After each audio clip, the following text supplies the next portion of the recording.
Listen, I have trained over 47 species in combat protocols. 47. From the razor-clawed Vinthek to the six-armed Kalmari warriors. I have seen it all, documented everything, survived encounters that would make your sensory organs shrivel up. But nothing, and I mean absolutely nothing, prepared me for the humans.my name is Qrix. Just Qrix. Simple, right? I run the Advanced Combat Response Center on Station 14, orbiting the third moon of Kelter Prime. It is not a glamorous job, but someone has to make sure the galaxy's soldiers do not accidentally shoot themselves in whatever appendages they possess. The humans arrived on a Tuesday. Well, their version of Tuesday anyway. They called it that.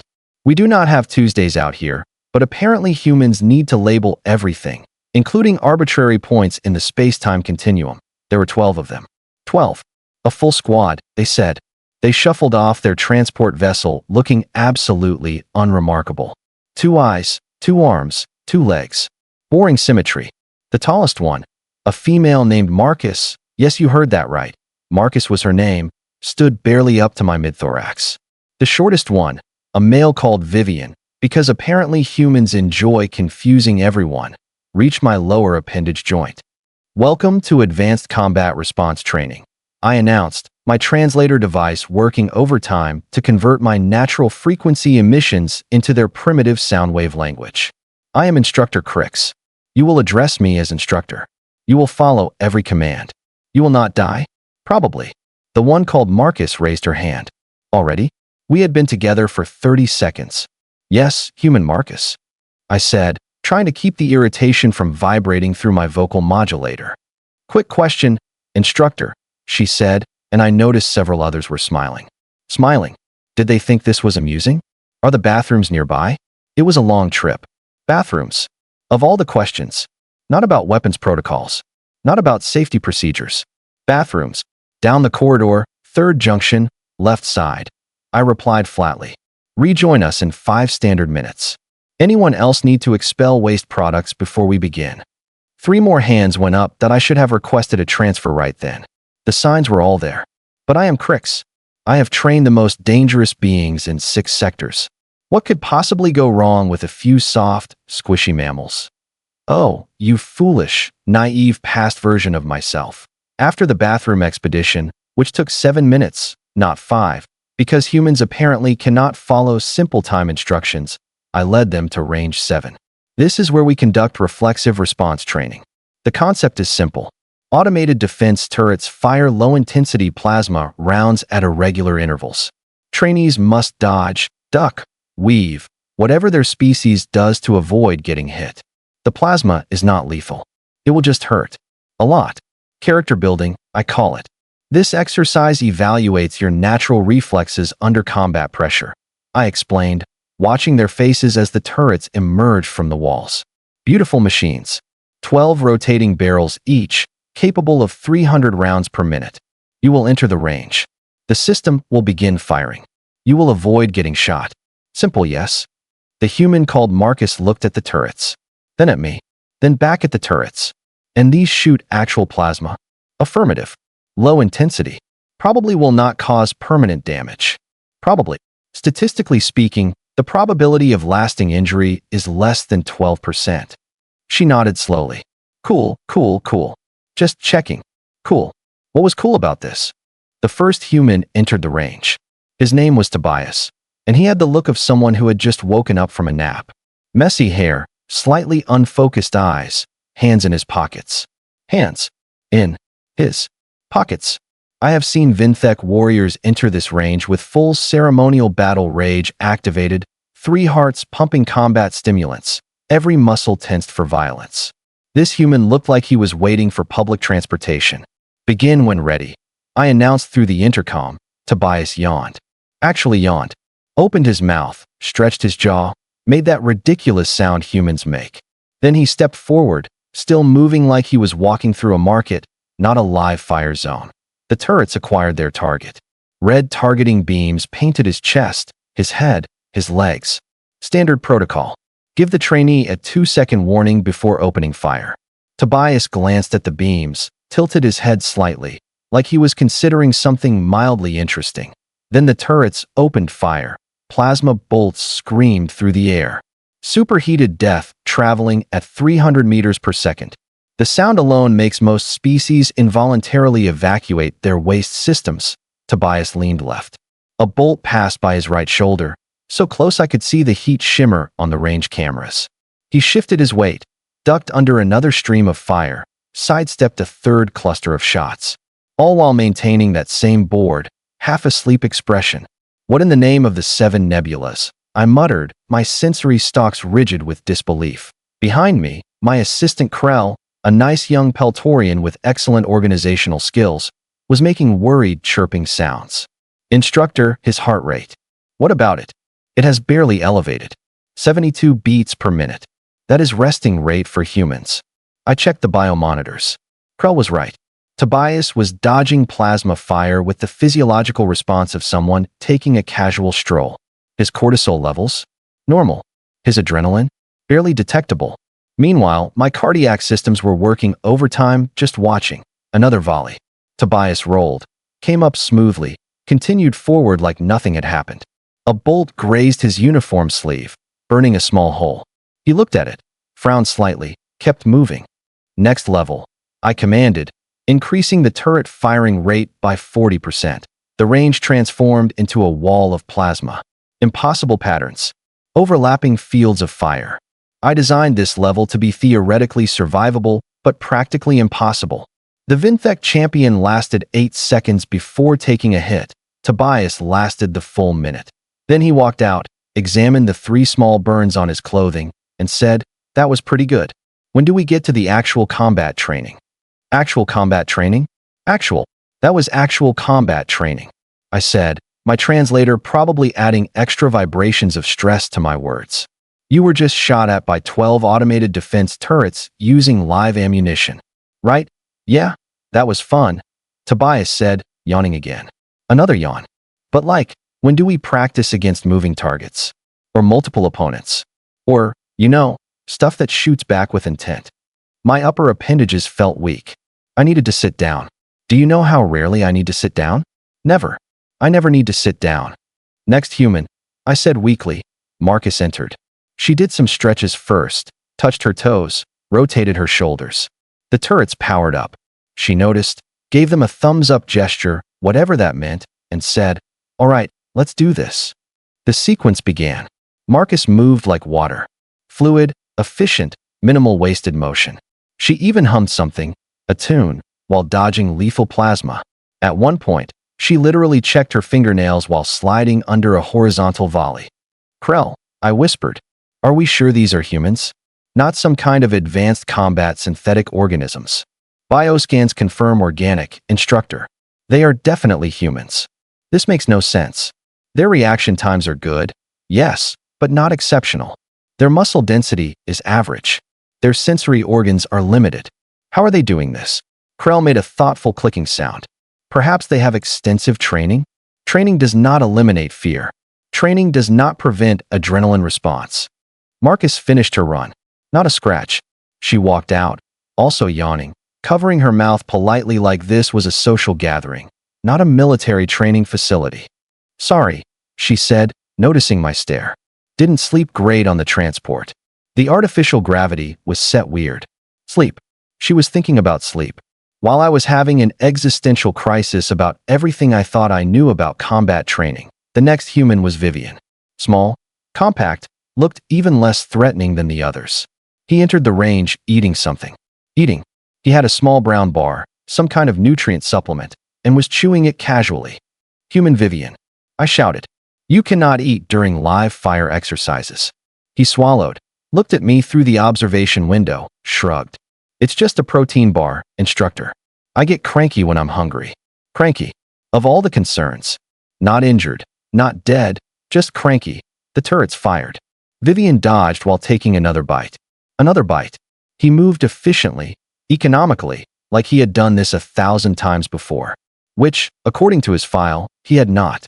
His file said basic training only, no combat experience, civilian contractor background.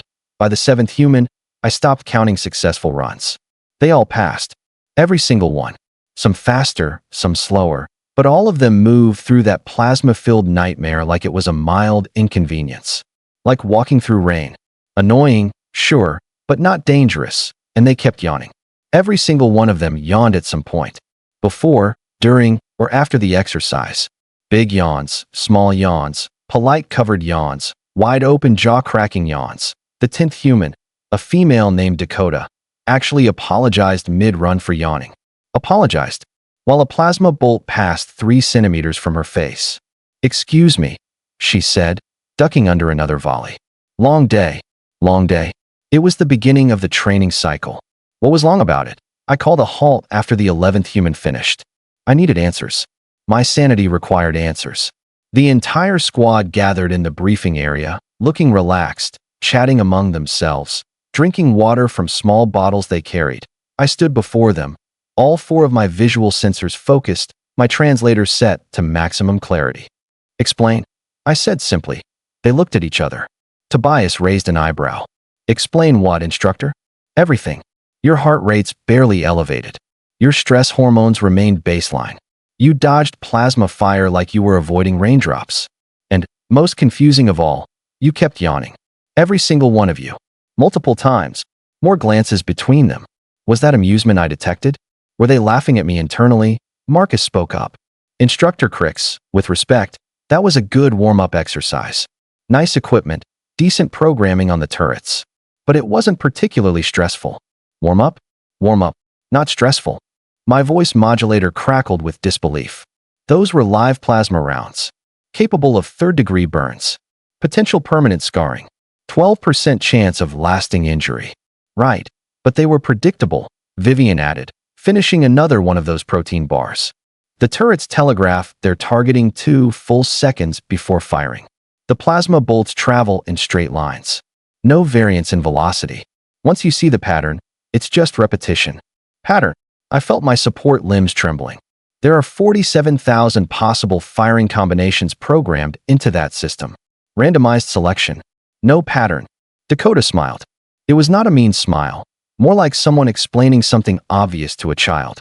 "Instructor, random isn't the same as unpredictable. The turrets have physical limitations. Rotation speed, barrel cooling cycles, targeting acquisition delays. Once you understand the machine's constraints, the randomness doesn't matter. You just react to what's actually happening, not what might happen." I stared at her. At all of them. These soft, squishy, unremarkable-looking beings who had just casually deconstructed my most challenging training program. "And the yawning?" I asked, my voice barely above a whisper. "Why are you all yawning?" The humans exchanged looks again.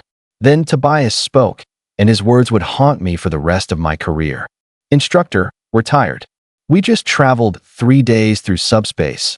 Our circadian rhythms are completely messed up, and with all respect, dodging slow-moving projectiles in a controlled environment isn't exactly stimulating enough to keep us awake. Our bodies know we're not in real danger. So we yawn. It's just biology. Just biology. Just biology. Not in real danger." I repeated. "You were in a live fire zone." Marcus leaned forward slightly. "Instructor Qrix, can I ask you something? What's the fastest recorded projectile speed humans have survived in combat?" "I do not know the specific statistics for your species." "Mach 3. Roughly 1,000 meters per second. Your plasma bolts travel at 300. We've been training to dodge faster things since we invented firearms. This is, relatively speaking, slow." "Slow." They called military-grade plasma fire slow. Furthermore, Dakota added, "Those turrets were designed to be survived. You said 12% injury rate. That means 88% success rate. Our instructors back home had a saying. If everyone passes, it's not a test. It's a demonstration." My appendages felt numb. My sensory organs were processing information, but my brain was refusing to accept it. Krell approached me quietly after the humans had dispersed for a meal break. Another meal break. They needed to eat every few hours, apparently. Such high-maintenance biology. "Instructor," Krell said gently, "perhaps we should adjust the training parameters." "Adjust?" I laughed. It came out as a harsh buzzing sound. "Adjust to what?" "Apparently, our top-tier military combat simulation is equivalent to human nap time." "Maybe that is the point," Krell suggested. "Maybe we should see what actually challenges them." I looked at my assistant. Young, naive, still believed in rational solutions. I missed being that optimistic. Fine, I said. Fine. We will see what it takes to make a human pay attention. I spent the next 2 hours reprogramming Range 7. I disabled every safety protocol, removed the 2-second warning delay, tripled the projectile velocity, added environmental hazards, smoke, strobing lights, random gravity fluctuations. I programmed the turrets to learn, to adapt, to predict based on the trainees' previous movements. I created, and I say this with complete confidence, an absolute death trap. The humans returned, looking refreshed. Marcus had changed her uniform. Tobias had somehow acquired coffee, that bitter stimulant drink they loved. They gathered around, chatting, laughing about something one of them had said. Attention, I called out. They quieted, turned toward me. We are implementing an advanced training scenario. Significantly increased difficulty. Significantly increased danger. I strongly recommend maximum focus. Cool, Tobias said, sipping his coffee. Sounds good. Cool. Everything was cool to these beings. Marcus volunteered to go first. Of course she did. She stepped into the range, and I activated the new program. No countdown. No warning. Immediate chaos. The turrets opened fire from random angles. The floor tilted 15 degrees. Smoke filled the chamber. Plasma bolts crisscrossed the space at 900 meters per second. The lights stuttered on and off. Marcus moved. And oh, ancestors preserve me. She moved beautifully. This was not the casual stroll from before. This was focused, purposeful, precise. She read the environment instantly, adapted to the gravity shift mid-stride, used the smoke as concealment, predicted turret firing patterns before they completed. She rolled, jumped, slid, twisted. Her heart rate elevated. Not panic levels, but engaged levels. Alert levels. Finally, a proper physiological response. She completed the run in 93 seconds. She had 2 minor burns on her left arm, 1 on her right thigh. When she emerged, she was breathing hard, actually sweating, and she had the biggest smile I had ever seen on a human face. Now that, she said, chest heaving, was fun. That was actually challenging. Can I go again? Go again. She wanted to repeat that nightmare voluntarily. The other humans crowded around her, asking questions, examining the burns, nodding approvingly. Then they all turned to me with expectant faces. Eager faces. Who's next? Dakota asked, already moving toward the entrance. They all went through. Every single one. Some took hits, some completed it clean, but every single human came out energized, excited, actually alert. No yawning. Not one yawn during the advanced scenario. When the last human finished, Vivian, I think, they gathered around me again. This time, Marcus spoke with something that sounded almost like respect. Instructor Qrix, that was excellent. That's the kind of training we needed. Variable parameters, adaptive responses, genuine unpredictability. Thank you. Thank you? They were thanking me for nearly killing them. I do not understand your species. I admitted, my translator making it sound more defeated than I intended. I have trained 47 different species. I thought I understood combat psychology. Fear responses. Survival instincts. But you humans, you are not scared of the things that should scare you. And you are only engaged by the things that might actually kill you. Tobias stepped forward, his expression thoughtful. Instructor, humans have been persistence predators for millions of years. We evolved chasing prey until it died of exhaustion. We survived ice ages, plagues, predators bigger and stronger than us. We made it to space despite our planet actively trying to kill us with weather, diseases, and terrible decision-making. Our baseline for danger is really, really high. If something probably won't kill us, our brains classify it as boring, not threatening. It's not that we're brave. We're just kind of desensitized. And the yawning. I had to ask one more time. Marcus grinned. We yawn when we're not stimulated enough. When the challenge doesn't match our capability. It's our body's way of saying, this isn't worth full attention. But that second scenario? No yawns. You got us actually focused. I slumped onto my support platform, feeling every one of my 46 standard years. So, to properly train humans, I must constantly attempt to actually kill them. Pretty much, Dakota agreed cheerfully. No offense, but your first program was great for learning the basics. The second one was great for staying sharp. We need both, really. I looked at these 12 impossible beings. These soft, fragile, absolutely insane creatures who yawned at military-grade weapons and smiled at actual danger. You know what? I said finally. I am putting in that transfer request after all. But not because I cannot handle you humans. Because whoever designed your species clearly had a broken sense of humor, and I refuse to be the punchline. They laughed. All of them. Like it was a compliment. Humans. Absolutely terrifying. And they were on our side. Thank the ancestors for that. So what did you think? Did this story surprise you? Let me know your thoughts in the comments below. If you enjoyed this sci-fi story, please hit the like button. It really helps the channel grow. And don't forget to subscribe for more mind-blowing science fiction stories every week. Turn on the notification bell so you never miss an upload. Thanks for watching, and I'll see you in the next story.